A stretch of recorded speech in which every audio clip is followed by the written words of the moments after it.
you are important to Him.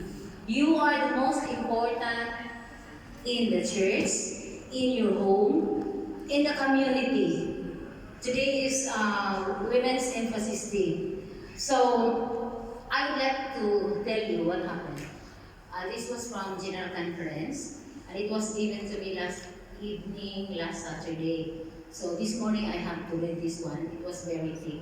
But because we need to do this in a very short time, so out of around 20 pages, I came up into 2 pages, not only front page. So, parang isang page na lang.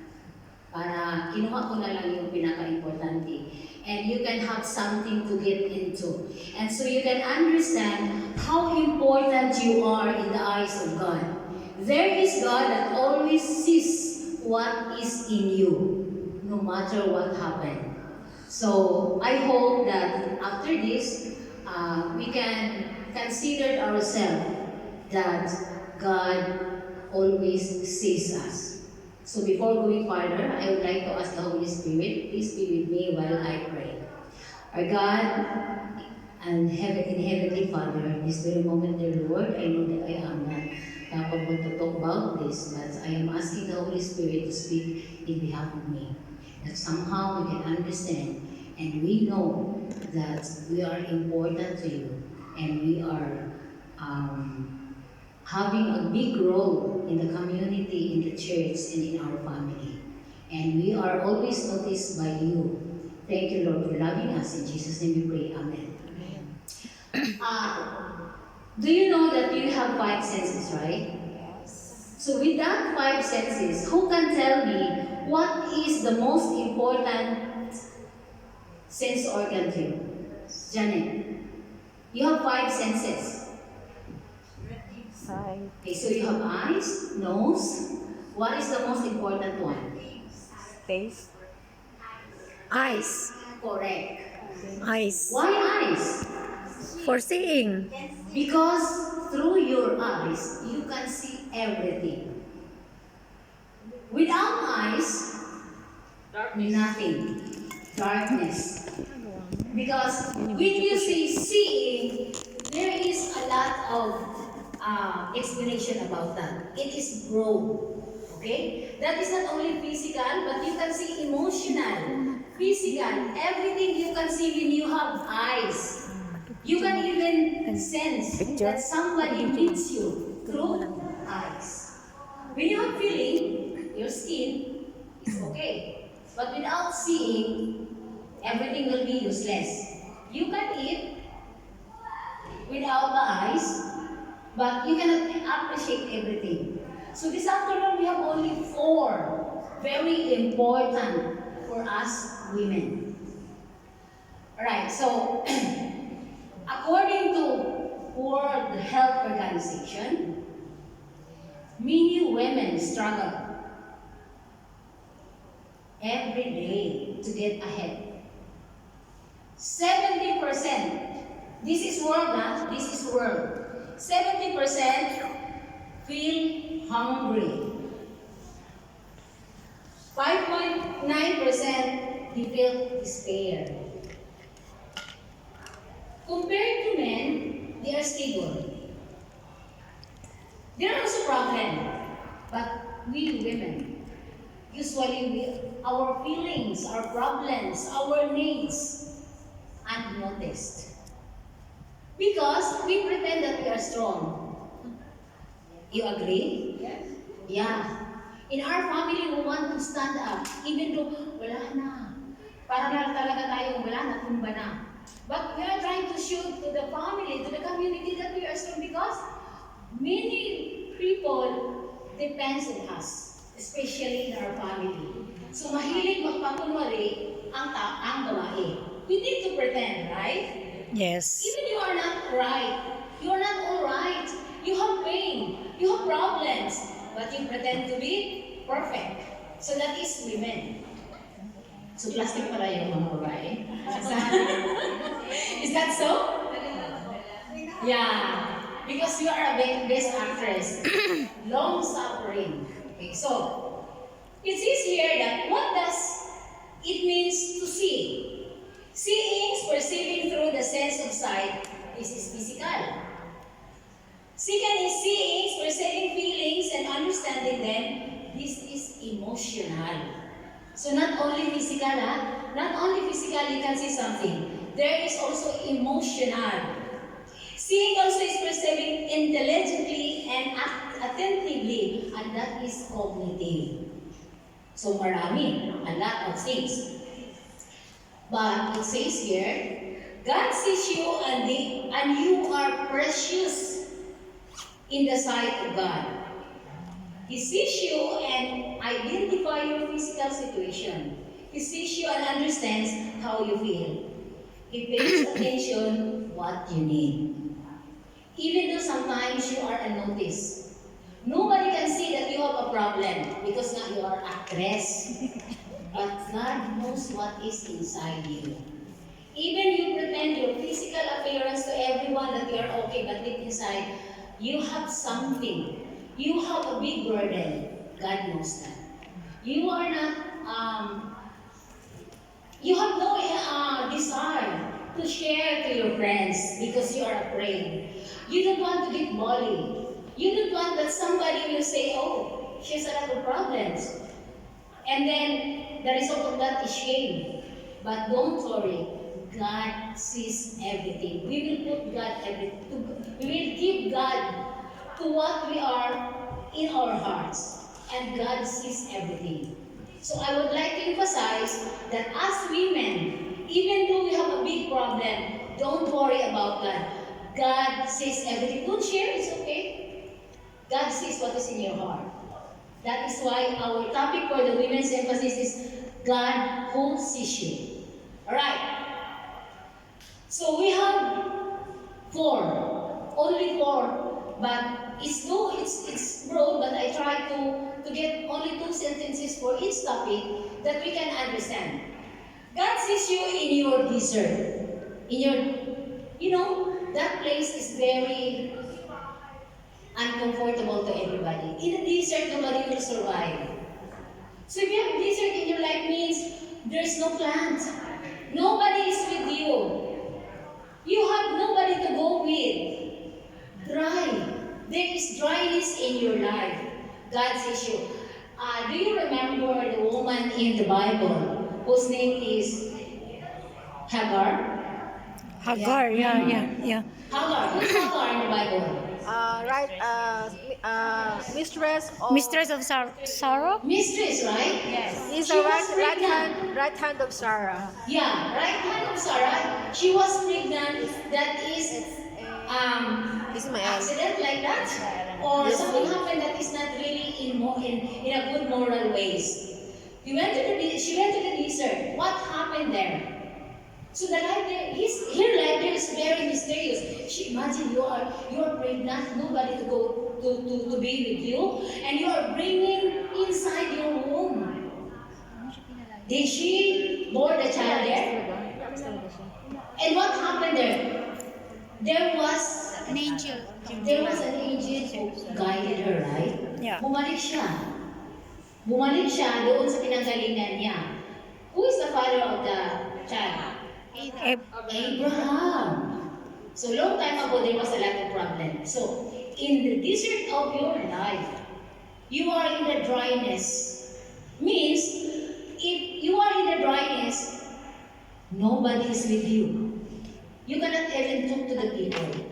You cannot, in the desert, no food, right? But God sees what is in Hagar. So, she was guided by the Holy Spirit, by the angels. Then, napanganak niya yung anak niya at saka bumalik siya. So, if you have an experience that you have desert in your life, don't worry. God always sees that. Alright, number 2. God sees you in your shame. Do you have shame in life? Of course. What happened to those people, to those women? Meron ba kayong narinig dito sa Hong Kong na nagpakamatay na lalaki? Na tumalon? Maybe there are Chinese na narinig dito sa building namin. But actually, a lot of news that we heard, Filipina. And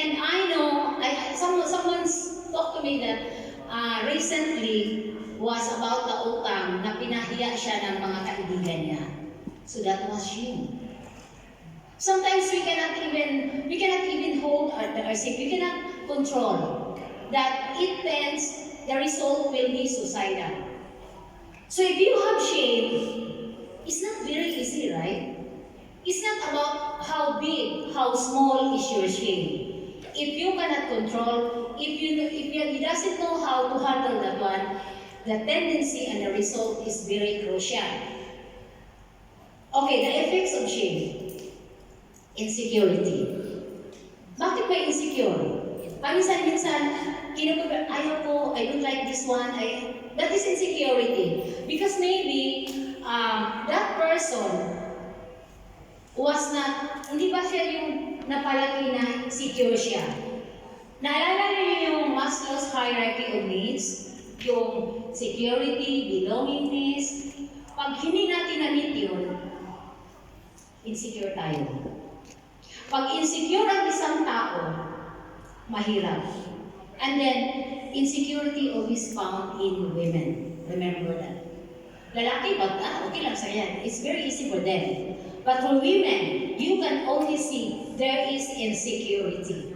Second, this is the result of shame. Right? Inability to perform tasks. If you have shame before, you don't want to perform tasks. Imagine, last day, pinaano ka, ang tawag dito, there is a shameful situation that you have.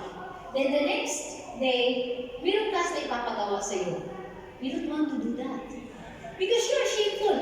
You can imagine, I'm standing there and then last time I was ashamed that you don't want to perform tasks. So sometimes, we will understand people. Some people don't want to perform tasks because their life is not the same as you. So that is why people have different kind of life. So we will be always also aware of this. Na hindi natin i-judge yung ibang tao. We will be open-minded. Bakit ganyan siya? Hindi siya kagaya sa akin. Because we have a different upbringing. So, siya madaldal, siya tahimik, because we have different upbringing. But the important is, God sees who you are. Next, the result of shame is that the impediment in developing inabilities. So, ayaw mo lahat. Kasi nga, pinahiya ka eh. And then also is that the result become even severe, a self-hatred, and even suicidal. Dito natin makikita. Even to the children. Huwag natin ipahiya yung tao in social media or whatever.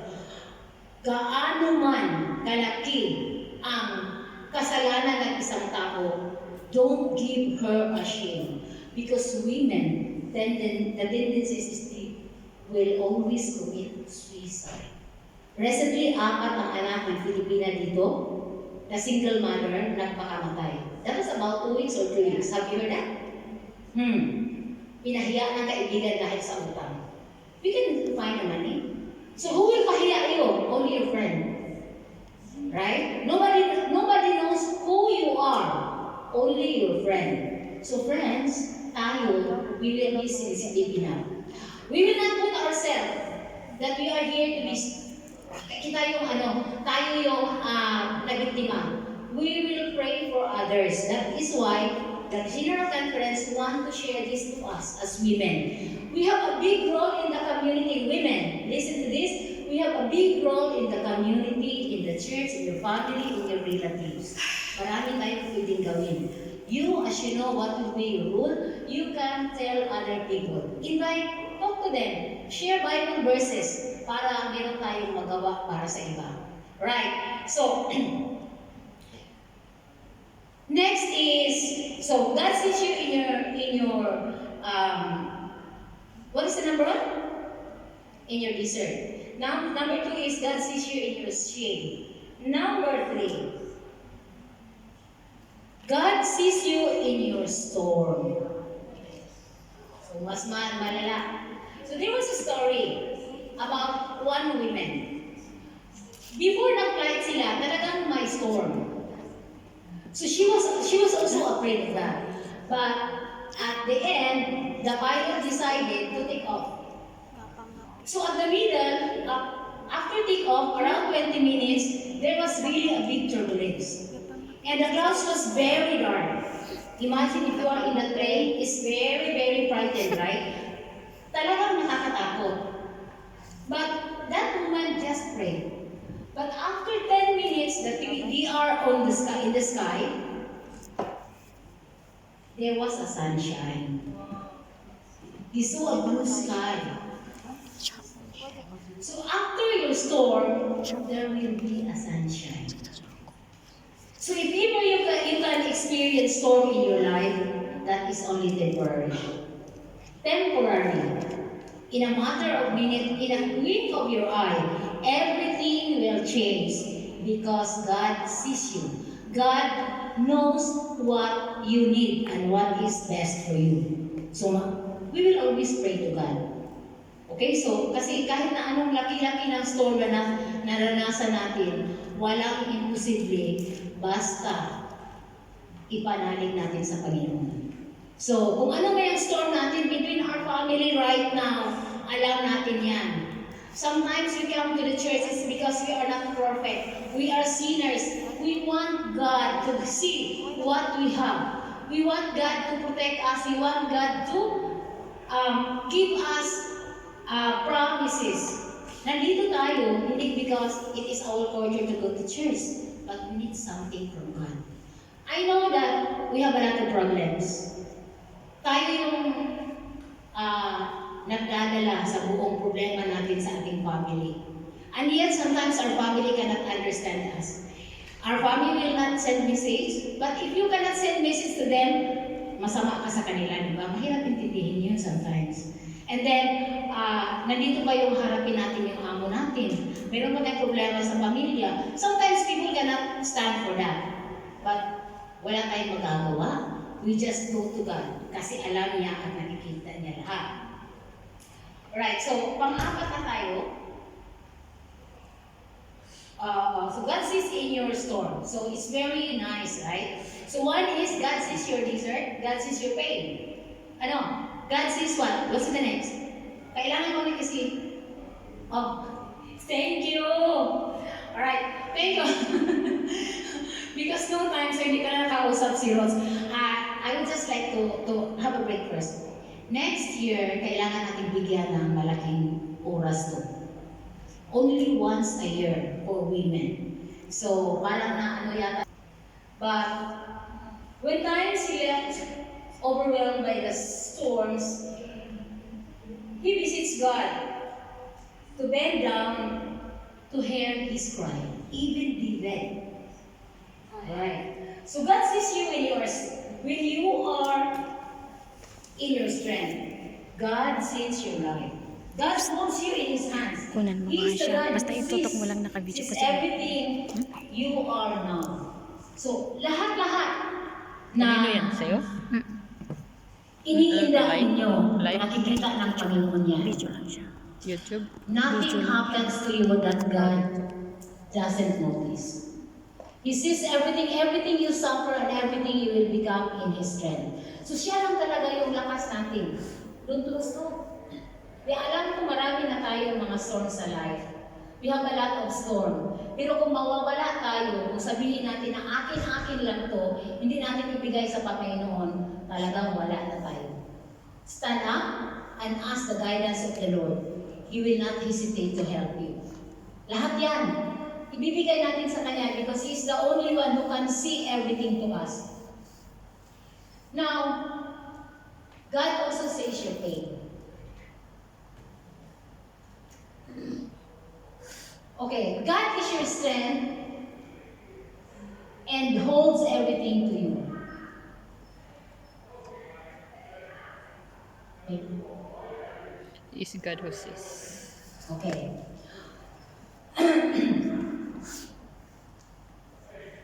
Do you remember the name?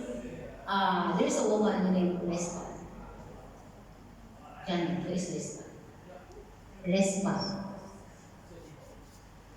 Right. This is the woman that nakikita na yung anak niyang dalawa na namatay. Alright? So, binalot niya yun. Imagine, dalawang anak niya namatay. And she even covered the body, the dead body with a woven. Every day nakikita niya, sakit-sakit noon, di ba?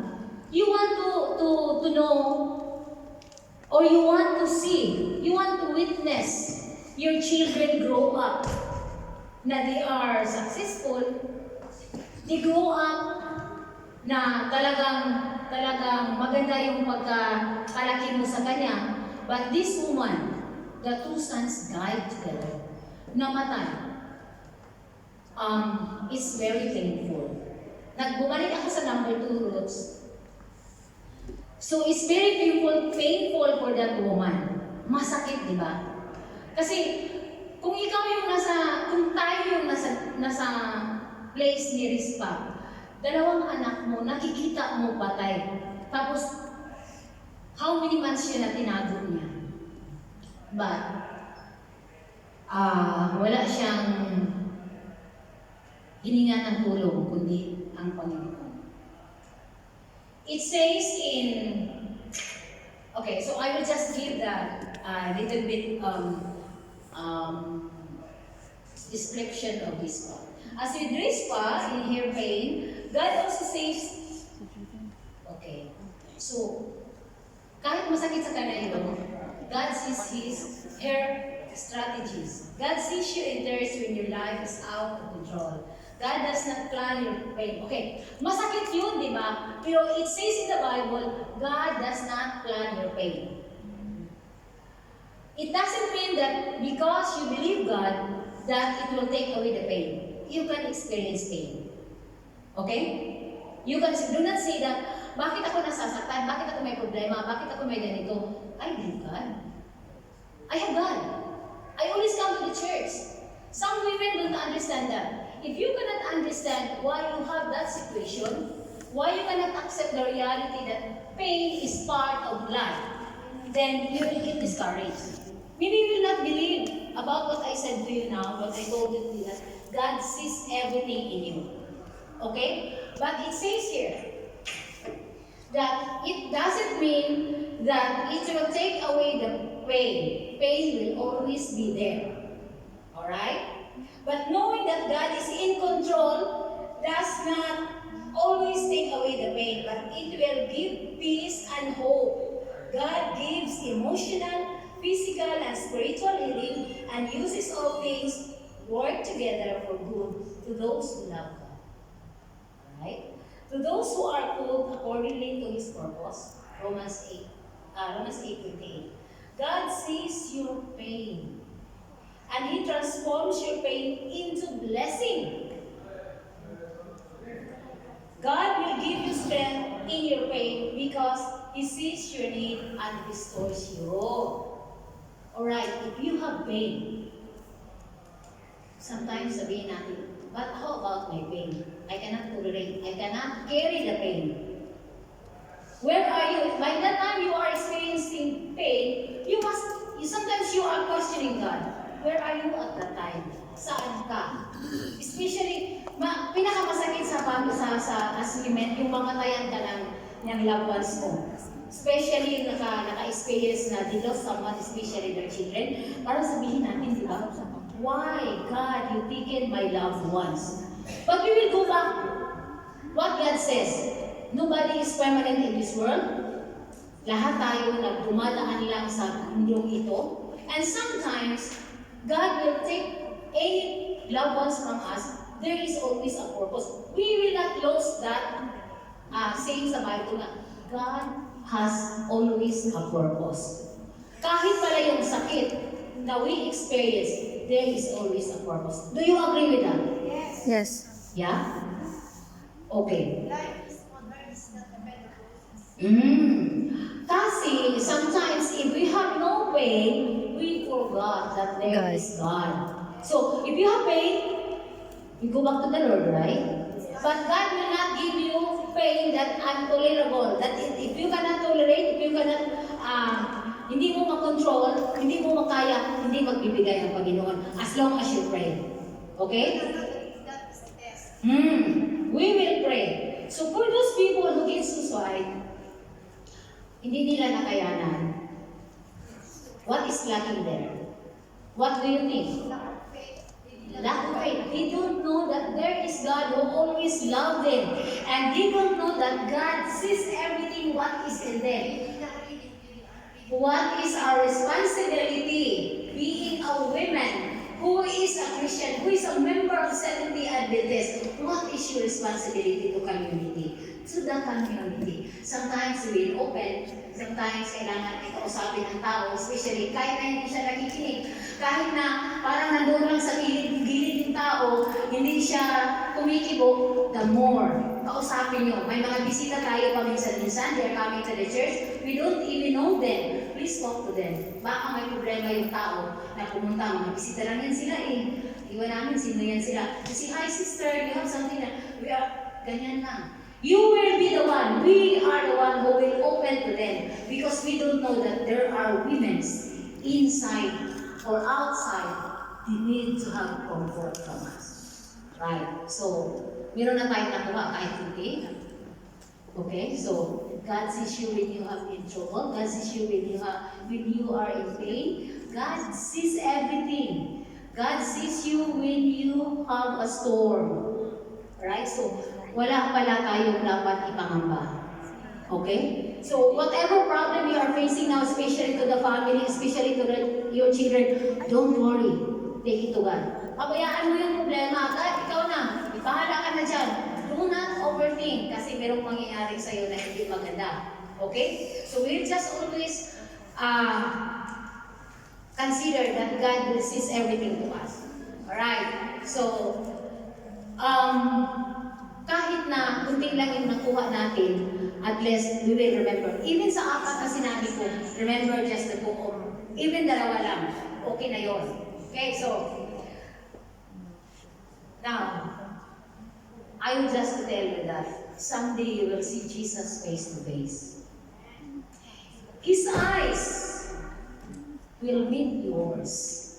So no matter what will happen, God will see you in the future. Amen. Not only He will see you, but He will hug you. Give you a... God will hug you and give you eternity.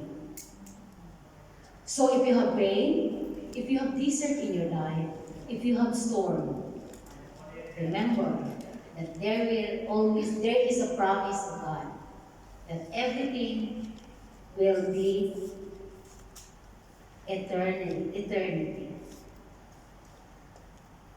So, I would like to ask you, do you want to give everything to God? Yes. So now, kailangan natin na ibigay sa Panginoon lahat. Okay, so don't worry about the money. Money, don't worry about that. God will give you. Janet have a lot of money. God will use somebody to solve your problem. Alright? So, about your crisis, your loneliness, your fears. You have fears in life na, paano yung anak ko ngayon, saan na siya, nandito lang ako, give it to God. Your failures. Do you think that you have no failures because you are earning a lot of money right now? Do you think you have no failures? No. As a mother, as a woman, we have a lot of failures. We leave our families, we leave our children na nagsasuffer sila emotionally. That is our failures. Yes. Leave it to God. God will comfort your children. Amen? Amen. Paminsan, as a mother, hindi natin makakaya, di ba? Sabihin natin, siguro because of money, sakripisyo tayo lahat, di ba? Nakalimutan natin na kahit paminsan-minsan alam natin na kulang na ang ating panahon or our children lack of cares. But we just give it to God. Kailangan talaga i-nail down. Give it to God. Kung parang 50-50% lang ibibigay mo, parang you hold the 50%. Sabihin mo, that is my responsibility. I'm a mother. Nothing happened. Give it to God 100%. The result will be good. Alright. Will you give those things that embarrassed you? Kung meron man kayong mga experience in life na you will feel embarrassed, tapos, so that is the result of shame. Tapos you don't want to perform task because that is the result. No, if you have given a task, especially in the church, accept. God is with you. You have talent, don't hinder it. Don't keep it. Give it to God. God will always be with you. Right? So lahat-lahat na ibigay natin sa Panginoon. I hope also that you can share this to anybody else, especially sa mga taong hindi na pupunta sa church. Share this. So by the next year, maybe pagbigyan tayo ng ganito, we will ask a lot of time para we can emphasize. Women's emphasis is a very important thing to us. Women ministry should be emphasized in the church. Kasi tayo, especially as kita mo, lahat tayo dito mga babae. Marami tayong dapat malaman at saka kailangan i-comfort. We will comfort each one of us. So I hope that by this time, we have a lot of things to learn and we can share to others and only to us. And if you have a problem right now, maybe nakulang-kulangan yon. Maybe you can refresh. Paminsan-minsan, inaako natin lahat. So, I'm so thankful for those who are here now. I hope that you will remember what we had today. So, paminsan-minsan, kailangan natin mag-refresh kasi we forget that we have a lot of things to do. We have a lot of things that we will give it to God. So I hope that what you have now in your heart, the burden, the things that is so heavy in your heart, give it to God. Let us pray. Our great and kind Heavenly Father, we thank you, dear Lord, for guiding us. This very moment, dear Lord, we're asking you to open our hearts, to take out the burden, and help us, dear Lord, to keep our faith to you, that we will be lost, but we will always put ourselves, and we remember that whatever we have, whatever is in our heart that will give us problem, you always sees everything in us. We pray, dear Lord, that what is the word that we will hear, what we heard right now, we can share it to others because we know that a lot of women needs some comfort and the love of God. Thank you, Lord, for everything. In Jesus' name we pray. Amen.